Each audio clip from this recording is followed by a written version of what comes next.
Welcome back to First Coast Living, folks. I made it out here to Marsh Landing Country Club, and I'm joined by Dr. Barsamian here, and you have your event coming up, your golf tournament. This is the 8th year of it? Correct. And it was formerly the Yellow Ribbon Fund. That's why I wore the yellow shirt, but you switched things up on me this year. We got to keep you guessing. All right. Well, what was the change this year? Well, we decided as a group, which I have a great executive board, that we want to keep more of our charitable money here at home with local charities that affect both military active and retired. And that was the reason why we switched to First Coast Military Appreciation Fund. Very cool. And you got some of the recipients that are going to get the money that's raised here. Right. Yellow Ribbon is still our national, but the locals are going to get the lion's share of it, and we've got 3 of them that are wonderful. We've got Toys for Tots, Wish It for Our Heroes, and also Canines for Warriors.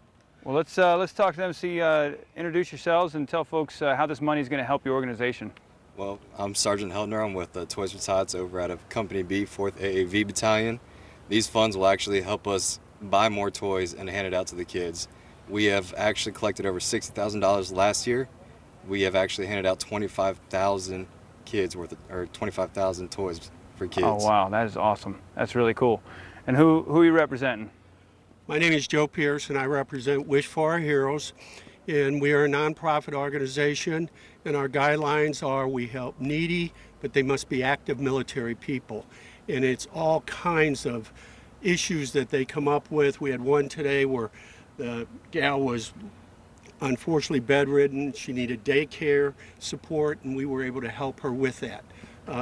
The organization was actually started in 2008, and we've been around here for about 3.5 years now, and we're basically the NAS, MAS, or Mayport, excuse me, that we help the needy military people that are employed there.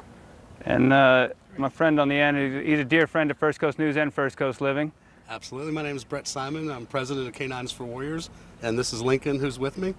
Canines for Warriors supports veterans that suffer PTSD, traumatic brain injury, and military sexual trauma with service animals at no cost, based out of our Nocatee location. And we run a class every month, so there's 12 classes that go out, and we are proud to be part of this year, and thank them, everybody, very much. Very cool, very cool. Well, Doc, let's get that back down here.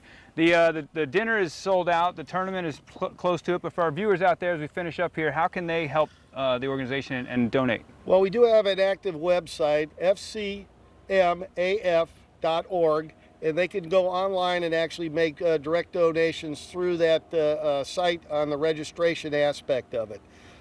We really do appreciate the support. Last year, our Yellow Ribbon event, the 7th year, we generated $273,000 for Yellow Ribbon, and that's why we felt some of this money should stay home in Jacksonville and Northeast Florida. So that's why we've gotten these 3 organizations involved, and we're real proud to have them with us. Appreciate what you're doing. Thank you guys for being out here, and thanks for doing this for all the local organizations. Thanks, Curtis, and thanks very much for First Coast News. We're happy to be a part of it. We got more coming up on First Coast Living. Be back in a sec.